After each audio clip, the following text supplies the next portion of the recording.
Hello, this is Dennis from Dennis Kucharski Photography Blog, and today I'd like to talk a little bit about the upcoming trends in camcorder and regular camera technology. These are things that I'm just kind of thinking that might be the next step. If you look at the history of video, really, in home movies, we started off with just still pictures, and that's all there was. And then there was the invention of roll film and the invention of the movie camera with Thomas Edison, and it allowed people to take home movies for the first time. The problem was, in time, the processing of home video and home movies and films, it was expensive, and you only got a few minutes for the little amount of time that you got. You really didn't get sound. You could get sound if you later on, but it was very expensive and not that common. It wasn't until the late 70s, early 80s that we got camcorders in a similar sense to what we have today with video, where it didn't need to be processed and sound was available and it could be watched immediately on your screen at home. And the quality initially was pretty poor, and the tapes themselves didn't last forever. You usually get about 10 years with a magnetic tape before the signal starts to degrade, and every time you made a copy, because it was analog not digital, some of the quality would go down. So in the mid-90s, when they came out with digital camcorders, it was a major step forward in the quality for video. You could make copies that wouldn't have a generation or have a signal loss for each generation. The sound was almost CD quality. You could edit it on your computer very easily. It was a pretty big leap forward. Then, about 4 or 5 years ago, when they came out with HD camcorders, another major leap took place, mostly because the quality went from being relatively good to something that was exceptionally crisp and lifelike. Now people could really have broadcast quality home video, and it was pretty amazing, and it still is. My impression is that we have 5.1 channel stereo surround with camcorders now, which is pretty cool. But camcorders themselves, the general idea of them, as they've gotten smaller, but the general idea of them hasn't really changed that much.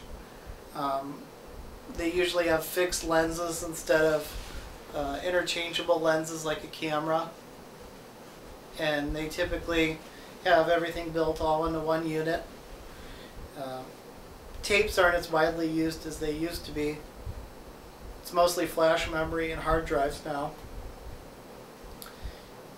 One blog I like to read is by a guy named Tom Hogan, who's an expert on Nikon equipment, but his notion is that the future of camera technology, and video camera technology for that matter, is more modular units that could be upgraded. So kind of like with the Scarlett cameras or the Red One cameras, where you have the section with the sensor, but that can be upgraded, and then you buy the lenses and the recording unit and some of the other things separately, so that the whole thing is modular, so you don't have to just buy a whole new unit every time you want to upgrade. More and more now we're seeing a few camcorders, Sony and Panasonic make camcorders that use interchangeable lenses similar to a DSLR, which I think is a pretty big step forward. And then we're also seeing a lot more 3D camcorders now. It's just 2010, 2011 when we're really starting to see digital 3D technology come out. And whether it will prevail or not, I think remains to be seen. I mean, we've had 3D technology since the dawn of photography, but because of the difficulties in being able to view 3D content, it's always been limited in how much it's been able to grow, but it's always been kind of a constant presence in photography and through movie history as well. So we'll have to see how those things move. Um, you know, I think we've taken size in camcorders as far as it can go. I mean, you can get a HD camcorder or an HD 3D camcorder now that's no bigger than a cell phone.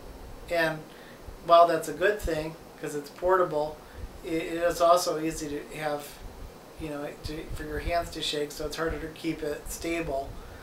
I don't think you're going to be seeing a whole lot of professionals using those kind of camcorders to record news footage or movies, just because, you know, having a camera that's big enough that you can put on your shoulder or at least comfortably handle is important to being able to keep stable video that's not shaky, despite how good the image stabilization may be. And shaky video is one of the quickest ways to get a poor video.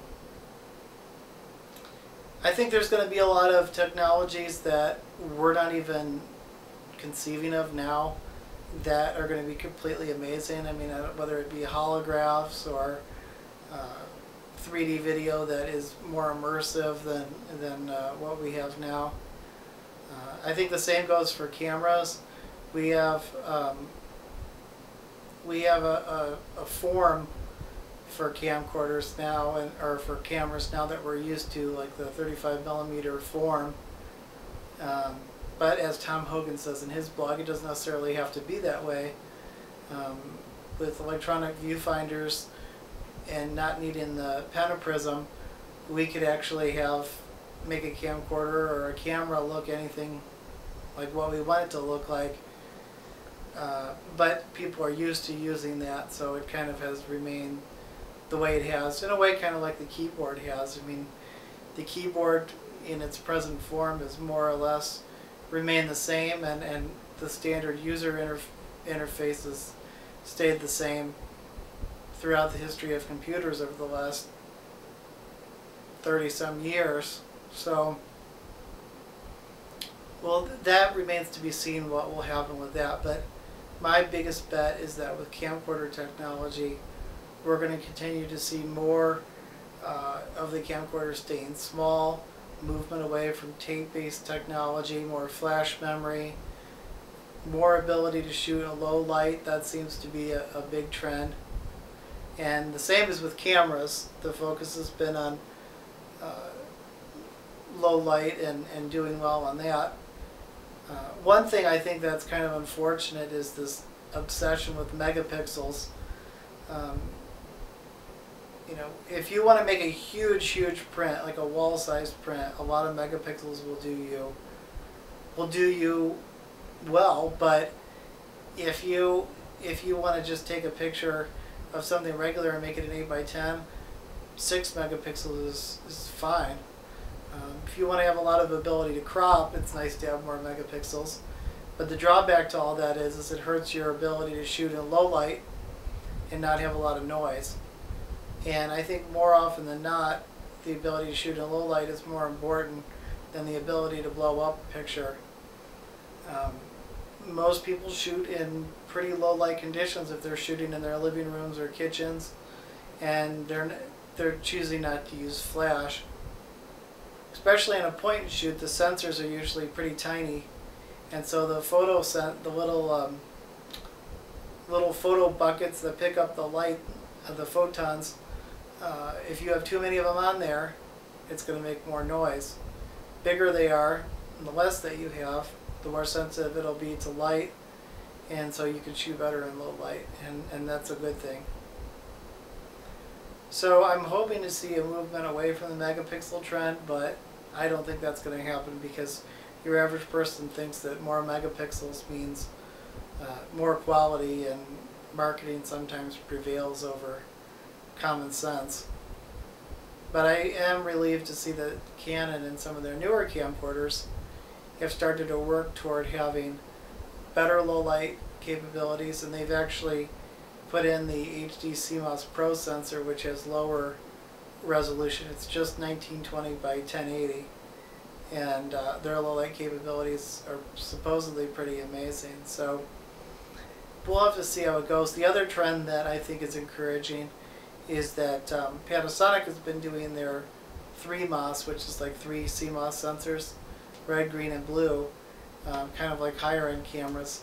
So the quality with those has been pretty amazing. And they're putting that in more and more of their prosumer level models. So there's a lot of encouraging things coming up on the bend. I would say look for more, at this time, look for more interchangeable lenses, more 3D, bigger sensors, better low light capabilities, and maybe even better, more directional sound.